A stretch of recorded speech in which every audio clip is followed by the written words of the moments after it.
Hello everyone, I am Dipankar Deka and welcome to our channel Rainbow Tech with another video. আশা কৰোঁ আপোনালোক সকলোৱে ভালে আছে। MS Excel in Assamese Complete Playlistor আজি এইটো আমাৰ 7 নম্বৰ ভিডিও। আশা কৰোঁ আপোনালোকে আমাৰ আগৰ ভিডিওবিলাক চাইছে আৰু বুজি পাইছে। যদি আপোনালোকৰ কিবা অসুবিধা আছে আমাক কমেন্ট সেকশনৰ দ্বাৰা জনাব পাৰে। MS Excel in Assamese Complete Playlistor এই 7 নম্বৰ ভিডিওটোত মই আপোনালোকৰ আগত কাউন্ট ফাংশনৰ বিষয়ে শিকাম। কাউন্ট ফাংশনৰ লগতে সেল ৰেফাৰেন্স কি বস্তু তাৰ বিষয়ে শিকাম। ৰিলেটিভ ৰেফাৰেন্স কি হয়, এবসলিউট ৰেফাৰেন্স কি হয়। আশা কৰোঁ আপোনালোকে আমাৰ আগৰ ভিডিওটো চাইছে আৰু বুজি পাইছে। ইয়াৰ আগৰ ভিডিওটোত মই সম্পূৰ্ণ ফৰ্মুলাস আৰু কিছুমান বেসিক ফাংশনৰ বিষয়ে ডিসকাস কৰিছিলো। যদি এতিয়ালৈকে আমাৰ ভিডিওটো চোৱা নাই আপোনালোকে চাব আৰু সম্পূৰ্ণৰূপে গোটেইখিনি বস্তু বুজি পাব। তেনেহলে বলক আৰু বেছি পলম নকৰি আমাৰ এই ভিডিওটো আৰম্ভ কৰোঁ। প্ৰথমতে মই মোৰ MS Excel সফটৱেৰটো ওপেন কৰি লওঁ। ইয়াতে এক্সেলত আপোনালোকে দেখা পাইছে ইয়াতে মই এখন স্কুলৰ ডাটা কিছুমান ফৰমেট কৰি ৰাখিছো। প্ৰথমতে ইয়াৰ ইন্টাৰফেসটো বুজি লওঁ মই ইয়াতে কি কৰিছো। ইয়াতে কেইজনমান ষ্টুডেন্টৰ নাম আৰু দুখন সাবজেক্টৰ সায়েন্স আৰু ম্যাথছৰ 100ৰ ভিতৰত কিমান মাৰ্ক পাইছে লিখি থৈছো। আৰু তেওঁলোকৰ ইয়াতে মই সাম ফাংশন ইউজ কৰি পেলাই টোটাল মাৰ্কটো উলিয়াই থৈ দিছো। আৰু তেওঁলোকৰ মাৰ্ক অনুযায়ী তেওঁলোক পাস কৰিছে নে ফেল কৰিছে ইয়াতে ধুনিয়াকৈ লিখি থৈছো। আৰু তেওঁলোকৰ একোটা ৰিমাৰ্কস ইয়াতে দি থৈ দিছো। আৰু এইখিনি মই ইয়াতে ব্ল্যাঙ্ক ৰাখি থৈছো। অৰ্থাৎ এইখিনি মই কি কৰিম মই কাউন্ট ফাংশন ইউজ কৰি পেলাই ইয়াতে কাউন্ট ফাংশনৰ ভিতৰত আৰু বহু কেইটা ফাংশন আছে যেনেকৈ কাউন্ট, কাউন্ট এ,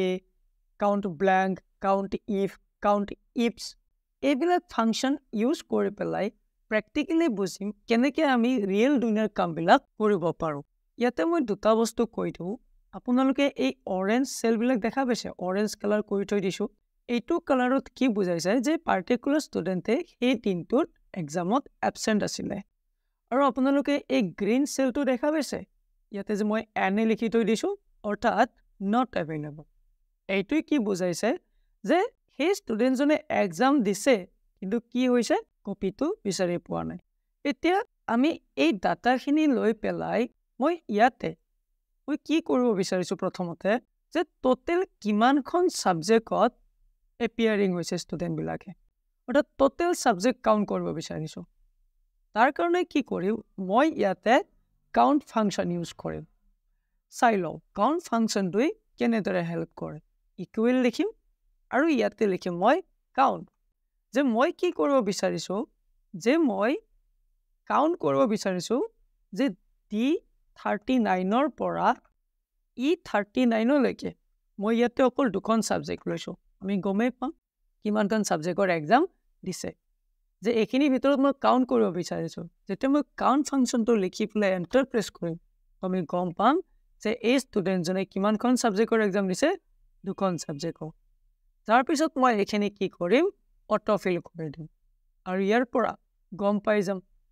প্ৰথম ষ্টুডেন্টজনে দুখন সাবজেক্টৰ এক্সাম দিছিলে। আৰু নেক্সট ইয়াতে 0 কিয় হৈছে কাৰণ এই পূজা নামৰ ছোৱালীজনীয়ে কি কৰিছে দুটা দিনতে এবসেন্ট আছিলে। তো তাৰ এগেইনষ্টত কি আহিছে 0 আহিছে অৰ্থাৎ এখন সাবজেক্টতে এপিয়াৰিং হোৱা নাই। ঠিক তেনেকৈ অনিল, শীতল, ৰমেশ এনেকৈ এটাকৈ আহি গৈছে। কিন্তু ইয়াতে এটা বস্তু আপোনালোকে লক্ষ্য কৰিছে এই মনিকাৰ যেটো নট এভেইলেবল আছিলে তেওঁৰ কি হৈছে যে কপিটোহে মিছিং আছে কিন্তু ষ্টুডেন্টজনে তো এক্সাম দিছে ন। তো সেইটো হিচাপত ইয়াতে মোৰ 0 আহিব নালাগিছিলে কি আহিব লাগিছিলে 1 আহিব লাগিছিলে। 1 আহিলে কি বুজি পালো হয় যে এই ষ্টুডেন্টজনে এক্সাম দিছে কিন্তু কি হৈছে এই কপিটো বিচাৰি পোৱা নাই অৰ্থাৎ এপিয়াৰিং সাবজেক্টত 1 আহিব লাগিছিলে। কিন্তু কাউন্ট ফাংশনে কি কৰে আমি কি বুজিলো কাউন্ট ফাংশনে আমাৰ যিকেইটা সেলত নাম্বাৰ লিখা আছে এই নাম্বাৰখিনিয়ে কাউন্ট কৰি পেলাই দি দিয়ে। অৰ্থাৎ যদি আমি কিবা টেক্সট লিখি থৈ দিও এক্সেলে কাউন্ট নকৰে। তাৰ কাৰণে আমি এটা বেলেগ ফাংশন ইউজ কৰিব পাৰো। সেইটো হল আমি কি ইউজ কৰিম যে কাউন্ট এ অৰ্থাৎ কাউন্ট এ কি কৰিব যে ব্ল্যাঙ্ক সেলবিলাক বাদ দি অৰ্থাৎ যদি মোৰ কিবা এটা সেলত কিবা টেক্সটো লিখা আছে তো সেই টেক্সটখিনিও কি কৰিব কাউণ্ট কৰিব যে এইবাৰ মই এটা ৰেঞ্জ দিছোঁ যে D39 পৰা E39 লৈকে এইখিনি ডাটা লওঁ আৰু ইয়াতে মোক ক্যালকুলেট কৰি দিম এতিয়া ইয়াতেও 2 আহি গৈছে অবভিয়াছলি দুইটা ভ্যালুৱে আছে ইয়াতে তো এইবাৰ কি কৰোঁ মই এইখিনি ড্ৰেগ কৰি দিওঁ আৰু এইখিনি চাই লওঁ এতিয়া আপোনালোকে বুজি পাইছে নে চাওক এইটো পাৰ্টিকুলাৰলি মনিকা নামৰ ষ্টুডেণ্টজনৰ ডিফাৰেন্সটো চাই লওঁ কি হৈছে প্ৰথম মই কাউণ্ট ফাংচনত কি হৈছে এই 0 আহিছে কাৰণ কি এটাও নাম্বাৰ ইয়াতে পোৱা নাছিলে কিন্তু নেক্সটত কি হ'ল ইয়াতে 1 আহি গ'ল কাৰণ এইটো সেল ইয়াতে কি হৈছে কিবা এটা ডাটা আছে আৰু সেইটো ই কি কৰি দিছে কাউণ্ট কৰি দিছে তো কাউণ্টেৰ দ্বাৰা কি গম পালো আৰু কাউণ্টৰ পৰা কি বুজি পালো কাউণ্টে কি কৰে অকল নিউমেৰিক ডাটাটোহে কাউণ্ট কৰিব আৰু কাউণ্ট এ কি কৰিব নাম্বাৰছৰ লগতে টেক্সটটো কাউণ্ট কৰি দিব তো এইবাৰ মই ইয়াতে কি কৰিব বিচাৰিছো মই ইয়াতে বিচাৰিছো যে কিমানজন ষ্টুডেণ্টে কিমানখন সাবজেক্টত এবসেন্ট আছিলে তো অৰ্থাৎ এই পূজা নামৰ ছোৱালীটোৱে কি কৰিছে দুখন সাবজেক্টতে এবসেন্ট আছে তো দুইটা সেলে মই কি কৰিছো ব্ল্যাঙ্ক ৰাখি থৈছো তো এই দুইটা সেলতে মই কি কৰিব বিচাৰিছো কাউণ্ট কৰি দিব বিচাৰিছো যে কিমানটা সেল ব্ল্যাঙ্ক আছে কাৰণ ব্ল্যাঙ্ক সেলটো কি বুজাইছে এবসেন্ট বুজাইছে তো ইয়াতে মই ব্ল্যাঙ্ক সেলটো কাউণ্ট কৰি পেলাই এবসেন্ট কিমানখন সাবজেক্টত আছে সেইটো লিখিব পাৰো তাৰ কাৰণে ইয়াতে মই কোনটো ফাংচন ইউজ কৰিম ইকুৱেল আমি লিখিম ইকুৱেল কাউণ্ট ব্ল্যাঙ্ক ব্ৰেকেট দিম আৰু আমি ৰেঞ্জটো দিম যে D39 তাৰ পৰা E39 লৈকে যে এইখিনি ৰেঞ্জ লওঁ আৰু ইয়াতে যদি কিবা ব্ল্যাঙ্ক সেল আছে মোক কাউণ্ট কৰি দিয়ক তো ইয়াতে অবভিয়াছলি 0 আহিব কিয় কাৰণ ইয়াতে এইটো ৰেঞ্জত কিবা ব্ল্যাঙ্ক সেল আছে নেকি নাই তাৰ মানে কি বুজি পালো যে এই ষ্টুডেণ্টজনে এখন সাবজেক্টতো এবসেন্ট নাই কিন্তু এইবাৰ যদি মই এই সেলটো ড্ৰেগ কৰোঁ ইয়াতে মোৰ কি আহিব 2 আহি যাব কিয় কাৰণ এই পূজা নামৰ ছোৱালীটোৱে দুখন সাবজেক্টতে এবসেন্ট আছে অৰ্থাৎ দুইটা সেলতে ব্ল্যাঙ্ক আছে কোনো মাৰ্ক পোৱা নাই একো মাৰ্ক পোৱা নাই ইয়াতে তো ইয়াতে কি আহি গৈছে 2 আহি গৈছে এটা যদি তেনেকৈ যদি মই ইয়াতে ড্ৰেগ কৰি দিওঁ তো ইয়াতে বাকিবিলাকত 0 আহিব কিন্তু ইয়াতে দুটাত 1 আহিব কিয় কাৰণ এই মনিকা নামৰ ছোৱালীজনীয়ে ফাৰ্ষ্ট সায়েন্সৰ এক্সামৰ দিনা এবসেন্ট আছিলে তো ইয়াতে কি আহি গ'ল যে এবসেন্ট সাবজেক্ট কিমানখন আছিলে এখনত আছিলে আহি গ'ল এই সুমিত নামৰ ল'ৰাটোৱে সায়েন্সৰ দিনা এবসেন্ট আছিলে তো ইয়াতো কি আহি গ'ল 1 আহি গ'ল আশা কৰোঁ আপোনালোকে বুজি পাইছে এইবাৰ আৰু মই কাউণ্ট ইফ ফাংচনটোৰ ওপৰত এই কাউণ্ট ইফ ফাংচনটোৰে আমি কি কৰিব পাৰোঁ মই কি বিচাৰিছোঁ ইয়াতে এতিয়ালৈকে যিমানখিনি ডিটেইলছ আমি ইয়াৰ পৰা ক্যালকুলেট কৰিলোঁ উলিয়ালোঁ মই এইবাৰ ইয়াতে এইটো সেকশ্যনত কি কৰিব বিচাৰিছোঁ যে ইয়াতে এই ষ্টুডেণ্ট কেইজনৰ ভিতৰত যে এইটো সেলত মই কি কৰিব বিচাৰিছোঁ এই কলমটোত যে কিমানজন ষ্টুডেণ্টে পাছ কৰিলে ইয়াতে পাছ ফেল দুইটা আছে মই ইয়াৰ ভিতৰত কি কৰিব বিচাৰিছোঁ যে কিমানজন ষ্টুডেণ্টে পাছ কৰিলে সেইটো ইয়াতে কাউণ্ট কৰিব বিচাৰিছোঁ তো ইয়াৰ কাৰণে কি কৰিম মই কাউণ্ট ইফ ফাংচনটো ইউজ কৰিম আৰু চাই লওক এই কাউণ্ট ইফটোৱে কেনেকৈ কৰিব কামখিনি মই ইয়াতে কি লিখিম ইকুৱেল তাৰপিছত লিখিম কাউণ্ট ইফ মই ইয়াৰ ভিতৰত মই ৰেঞ্জটো দিম যে G39 পৰা G50 লৈকে এইখিনি ৰেঞ্জ লওঁ আৰু ইয়াৰ ভিতৰত মই কি লিখিম ডাবল কোটেজৰ ভিতৰত লিখিম যে পাষ্ট যে এইখিনি ৰেঞ্জৰ ভিতৰত যিটো সেলত পাষ্ট বুলি লিখা আছে সেইখিনি কাউণ্ট কৰি পেলাই মোক ইয়াতে দি দিয়ক মই ইয়াতে এণ্টাৰ প্ৰেছ কৰিম আৰু চাই লওঁ তো ইয়াতে কি আহি গ'ল 7 অৰ্থাৎ এই গোটেইকেইজন ষ্টুডেণ্টৰ ভিতৰত অকল 7জন ষ্টুডেণ্টে পাছ কৰিছে 1 2 3 4 5 6 7 yes 7 যদি তেনেকৈ মই কাউণ্ট কৰিব বিচাৰোঁ যে কিমানজন ষ্টুডেণ্টে ফেইল কৰিছে তাৰ কাৰণেও সেম লজিক ইউজ কৰিম কি লিখিম ইকুৱেল কাউণ্ট ইফ তাৰপিছত ৰেঞ্জটো দিম G39 G39 or pora, G39 or pora, G50. Egini range law. Aru double comma fitorot likhim. Je fail. Ami etu capital to likhibo paro. Aru lower case to likhibo paro. Bracket close kore. Enter press karo. Aru sai log je kiman jon student fail korise ahi gol. To ami eneke ki koribo paro. Pass pin to uliabo. Aru etu selot ki koribo bisarisu. Je jikejon student e total marker 120 বা 120 ওপৰত পাইছে আৰু যিকেজনে pass কৰিছে সেই কেজনৰ count কৰি পেলাইহে details টো আহক ইয়াতে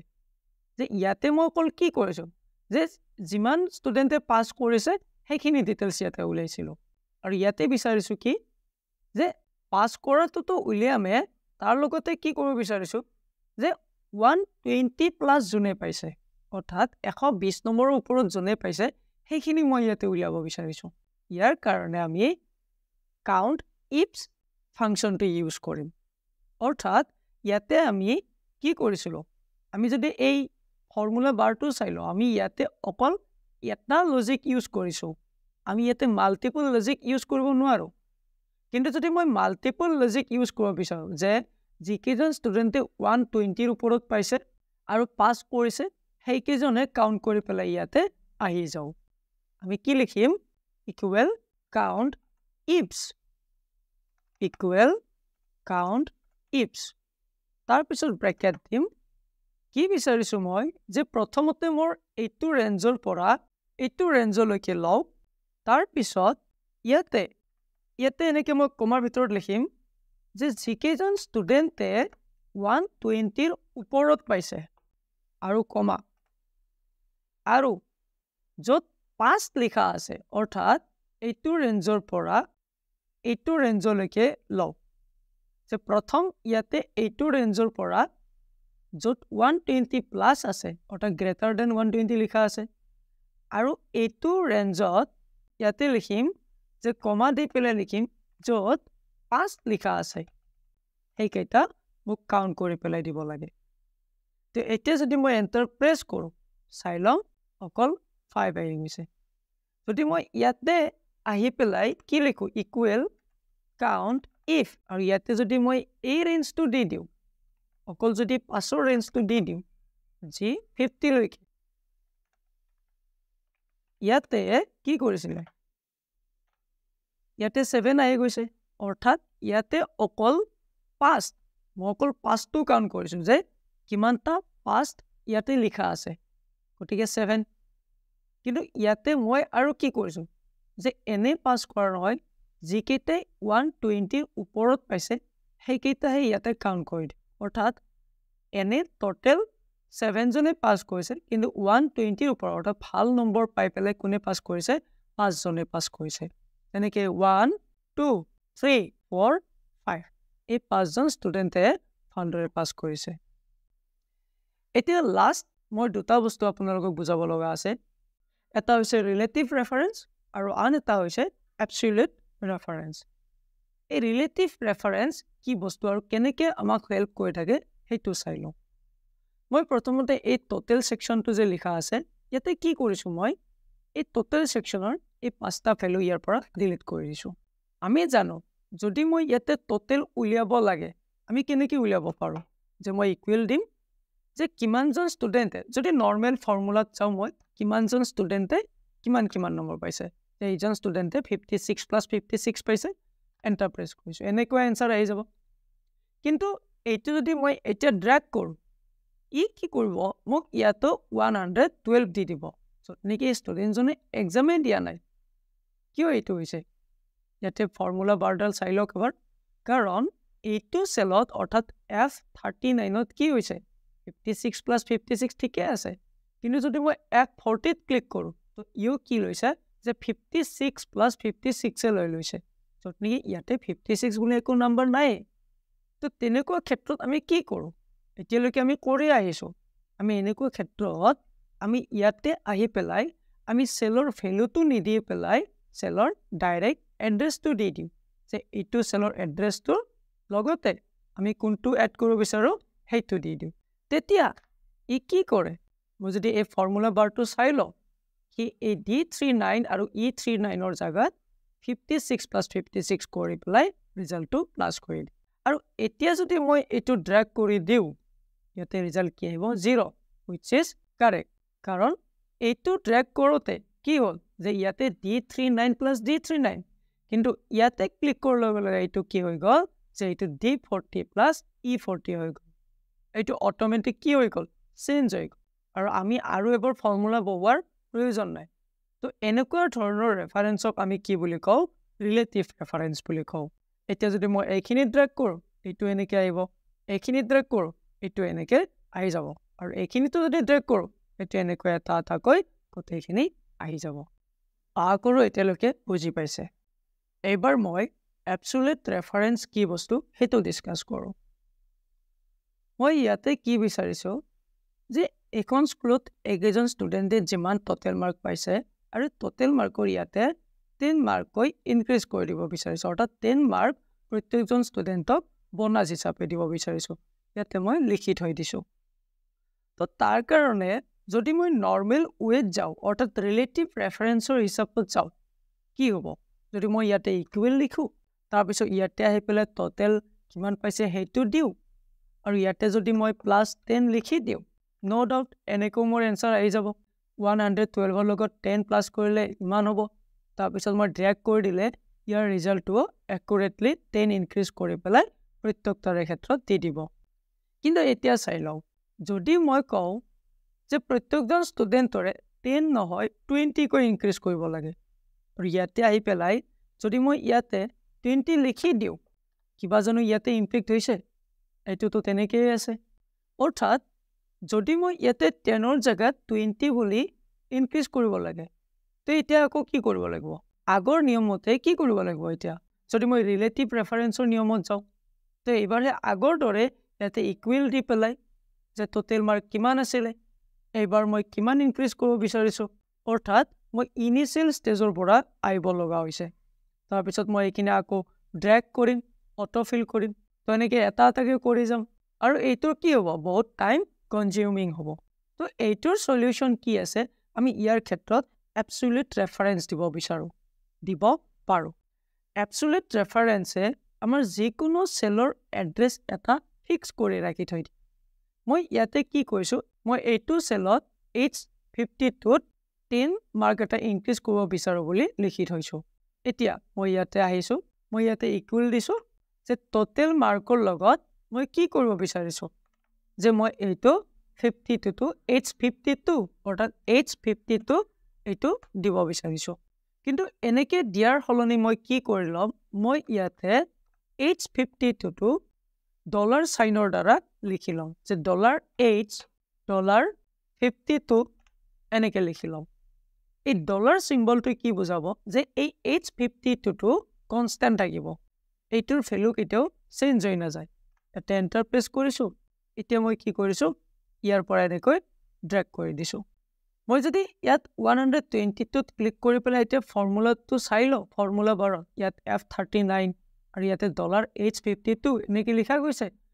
H52 যিটো ভেলু সেইটো ইয়াত একুৰেট আছে যদি এইটো চেলত ক্লিক কৰোঁ ইয়াৰে F40 অৰ্থাৎ এইটো চেল চেঞ্জ হৈছে কিন্তু যিটো ডলাৰৰ ভেলু H52 যিটো আছে সেইটো ফিক্সড আছে আৰু এতিয়া ইয়াত যদি মই বিচাৰোঁ যে 10 নহয় ইয়াৰ জাগাত মই কি কৰিব বিচাৰোঁ যে 20 ইনক্ৰিজ কৰিব বিচাৰোঁ যদি মই 20 লিখি দিওঁ এতিয়া যদি এণ্টাৰ প্ৰেছ কৰোঁ কি হ'ব অটোমেটিক ইয়াতে চেঞ্জ হৈ যাব যদি মই 20 নিদি পেলাই ইয়াতে 50 ইনক্ৰিজ কৰিব বিচাৰোঁ ইয়াতে যদি 50 লিখি দিওঁ তো এইটো কি হ'ব ইয়াতেও অটোমেটিক চেঞ্জ হৈ যাব MS Excel in Assamese complete প্লেলিষ্টৰ আজিৰ এই 7 নম্বৰ ভিডিঅ'টোত মই আপোনালোকৰ আগত কাউণ্ট ফাংচনৰ বিষয়ে আলোচনা কৰিলোঁ কেনেকৈ এই কাউণ্ট ফাংচনটো ব্যৱহাৰ কৰি আমি আমাৰ প্ৰেক্টিকেল কামবিলাক কৰি থাকিব পাৰোঁ আৰু লগতে মই ৰিলেটিভ ৰেফাৰেন্স কি বস্তু এবছলিউট ৰেফাৰেন্স কি বস্তু এই গোটেইখিনি প্ৰেক্টিকেল সহকাৰে বুজাই দিলোঁ যদি আপোনালোকে মোৰ ভিডিঅ'টো চাই ভাল পাইছে তেনেহ'লে ভিডিঅ'টো লাইক কৰিবলৈ নাপাহৰিব আৰু আপোনালোকৰ বন্ধুবৰ্গৰ মাজত শ্বেয়াৰ কৰিব আপোনালোকৰ যদি কিবা অসুবিধা থাকে স্ক্ৰীনত দেখি থকা হোৱাটছএপ নম্বৰ যোগে জনাব পাৰে ইয়াৰ নেক্সট ভিডিঅ'ত মই লজিকেল ফাংচনৰ বিষয়ে আলোচনা কৰিম আজিলৈ ইমানেই ধন্যবাদ